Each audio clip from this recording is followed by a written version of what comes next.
Vocês estão, tá? Espero que esteja todo mundo bem. Vamos continuar hoje nosso estudo com um novo assunto, né? Os protozoários, tá bom? A gente já estudou os vírus, que alguns cientistas acreditam que são seres vivos e outros não. Nós já estudamos as bactérias e agora nós vamos estudar os protozoários, certo? Diferente dos outros dois, esse é um grupo que a gente normalmente não conhece. As pessoas normalmente não conhecem os protozoários, porque não é um grupo tão falado quanto vírus e bactérias. Mas vocês vão ver que é um grupo simples, pequeno. A aula de hoje é bem rapidinha, tá bom? Então vamos começar. Vendo minha telinha aqui. Vamos começar falando das características gerais de todos os protozoários, certo? Os protozoários, eles são seres eucariontes. Lembram que são seres eucariontes? São aqueles que apresentam a célula com o núcleo onde está o material genético. Então, os seres eucariontes são aqueles que apresentam o núcleo, apresentam o envoltório, a membrana nuclear.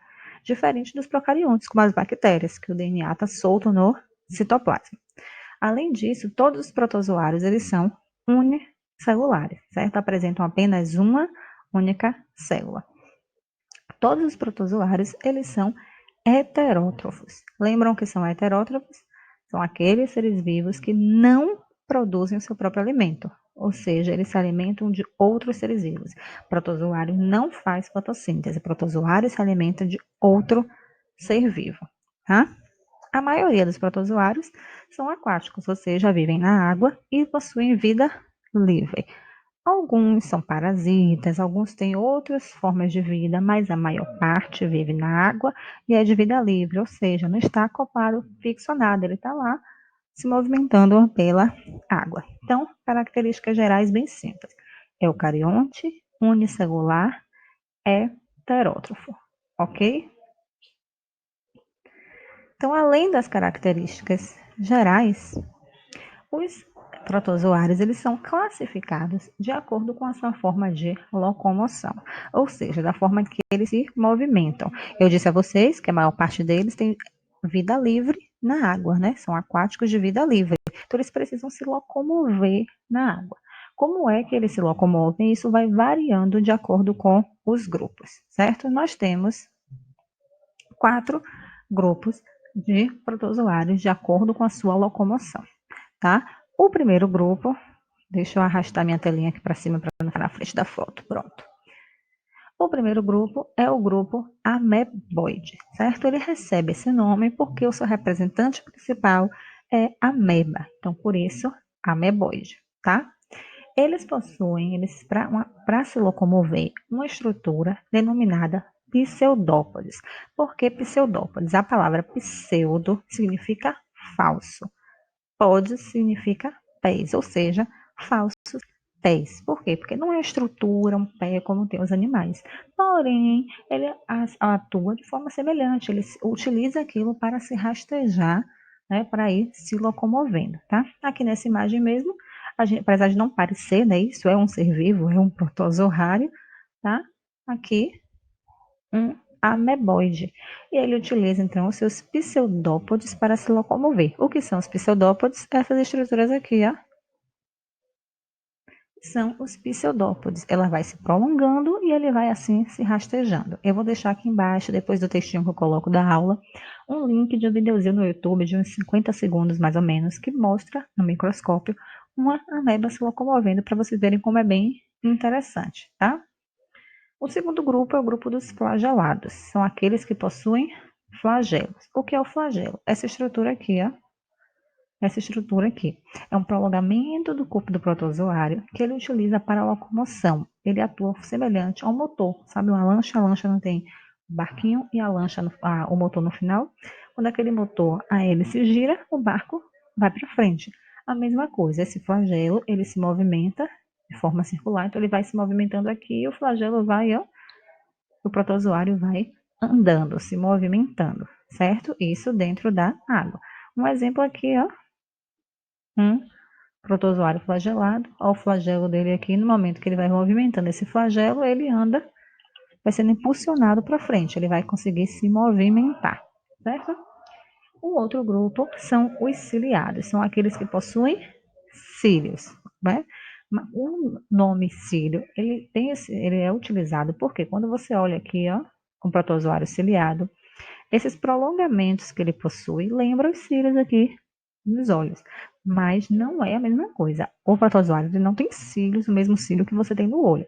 Só que quando você olha no microscópio, como é muito parecido, aí acabou levando o nome de cílios também. Aqui nessa imagem a gente percebe, ó, o protozoário e os cíliozinhos, tá vendo? Que ele tem. Os cílios são semelhantes a um barco a remo, sabe? Você tem lá várias pessoas, né, uma atrás da outra, remando, todas no mesmo sentido, para aquele barco andar. É a mesma coisa, você tem vários cílios se movimentando no mesmo sentido para que o protozoário ele se locomova, certo? E o último grupo é o grupo chamado apicomplexo. Ele não tem uma estrutura de locomoção. O que é que acontece? Como é que ele vai de um lugar para o outro? Sendo levado pela corrente da água. Então, ele é um animal aquático, um ser vivo aquático, desculpa. Então, ele vai sendo levado pela água para os lugares. Ele não tem uma estrutura de locomoção, tá bom?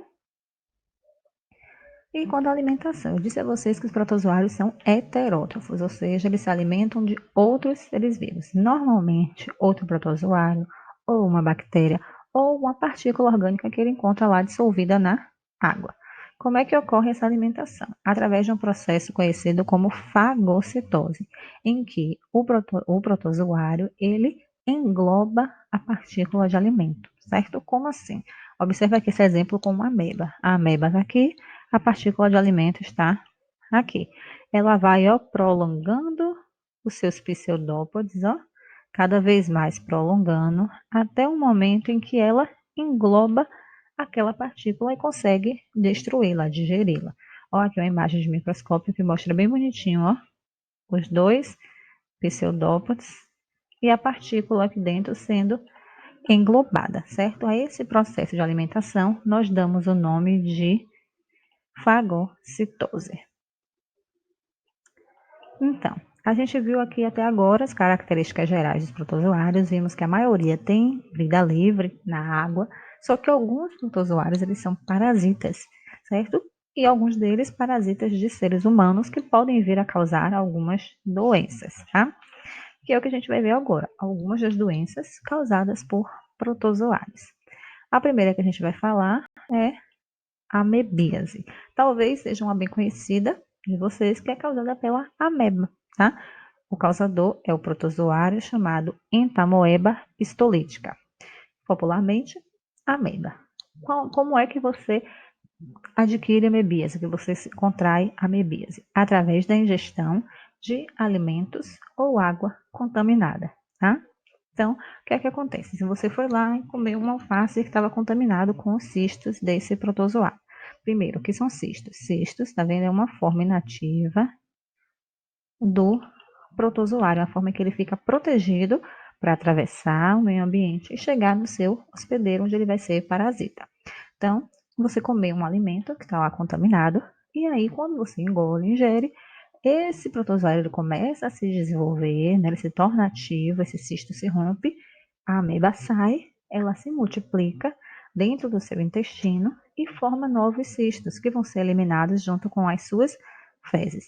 Se a pessoa que está contaminada, ela mora em um local, reside em um local que não tem saneamento básico, essas fezes junto com o esgoto vai ser liberado diretamente na água, sem tratamento, contaminando a água.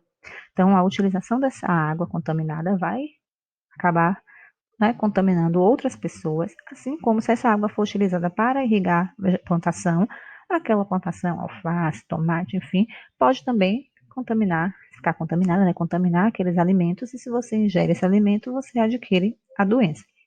Principais sintomas: cólica abdominal, fezes pastosa, fadiga, gases em excesso, perda de peso e dor ao evacuar. Tá bom?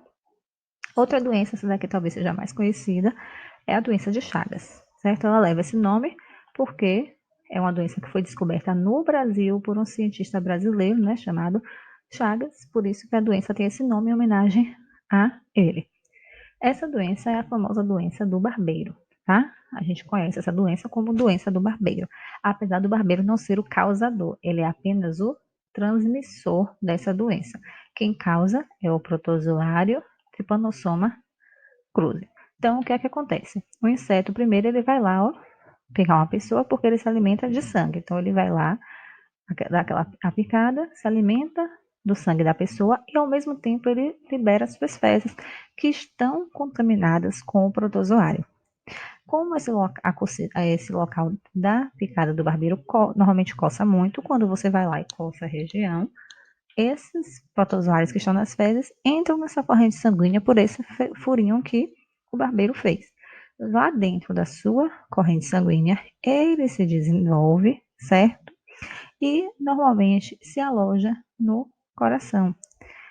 E aí leva ao principal sintoma da doença, que é o aumento do tamanho do coração, certo? Aqui nessa imagem você vê o coração na tamanho normal e o coração depois já bem maior, uma pessoa que já está com a doença bem avançada.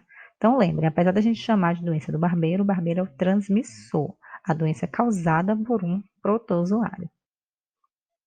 Outra doença, que também é conhecida da gente, é a malária. A malária ela também é causada por um protozoário chamado Plasmodium, tá? Ela é transmitida através da picada do inseto, um inseto chamado, um mosquito chamado Anopheles. Então, não é o mosquito da dengue, não é o Aedes aegypti, é o Anopheles. Essa doença é muito comum em alguns países africanos, alguns países da Ásia, certo? E aí, como é que ocorre o contágio? O mosquito vai lá, fica uma pessoa contaminada, uma pessoa doente, depois vai e fica uma pessoa sadia. E aí ele acaba levando parasitas de uma pessoa para outra, esse protozoário de uma pessoa para outra, e a pessoa contrai a doença, tá? Principais sintomas são febre alta, vômitos, dores de cabeça, dor no corpo, e ela pode se agravar sendo uma doença que pode até causar a morte. E por fim, a última doença que vamos falar hoje, a toxoplasmose, que muitos de vocês conhecem e talvez não saibam associar a doença ao nome. É a famosa doença do gato, tá? Muitas pessoas já ouviram falar nessa doença porque é uma das maiores zoonoses que existe no mundo. Zoonose é uma doença transmitida por animais, né? Principalmente animais domésticos. Então, a toxoplasmose é uma das maiores zoonoses. Ela ocorre em todo o mundo em uma taxa elevada. Tá? Ela é causada pelo protozoário chamado Toxoplasma gondii, que ele é encontrado nas fezes dos gatos. Então, quando você tem contato com as fezes do gato contaminadas com esse protozoário, você adquire a doença. Normalmente, na primeira vez que você tem, ela não apresenta sintoma nenhum, ou os sintomas são simples, sabe, semelhantes a uma gripe fraca. O grande risco é no caso de mulheres grávidas. Por isso, vocês já devem ter escutado que mulher grávida não deve ter gato, mulher grávida não deve ter contato com animais domésticos, certo? Isso quer dizer que se você tem um gato, tipo Carol, que tem um monte de gatos, se a casa dela, a mãe, a tia que mora com ela, engravidar, precisa ela abandonar todos os gatos? Óbvio que não, até porque abandono de animais e maus tratos é um crime, tá? O que é que ela precisa ter? Cuidado redobrado, certo? Esse protozoário ele fica ali nas fezes do gato e ele só se torna ativo em média 4 dias depois que o gato eliminou as fezes. Então, se você troca a caixinha de areia dele constantemente, ele é um gato que faz as necessidades no lugar, você troca sempre a caixa de areia, não tem problema, certo? Você redobra o cuidado, trocando sempre, você não vai ter o risco de contaminar com a doença. Agora, o que não pode é deixar aquela caixa de areia lá 2 semanas sem trocar areia, porque aí sim pode ocorrer o contágio, né, com, com o protozoário causando a toxoplasmose, que em grávidas pode passar para o feto dentro da barriga e causar problemas de formação, principalmente afetando o sistema nervoso, que é o cérebro, e a visão, comprometimento da retina, como vocês veem aqui na imagem do feto, né, do bebê que nasceu com má formação. Então, a gente termina nossa aula de hoje sobre o protozoário. Eu disse que era um assunto bem simplesinho, né, fácil.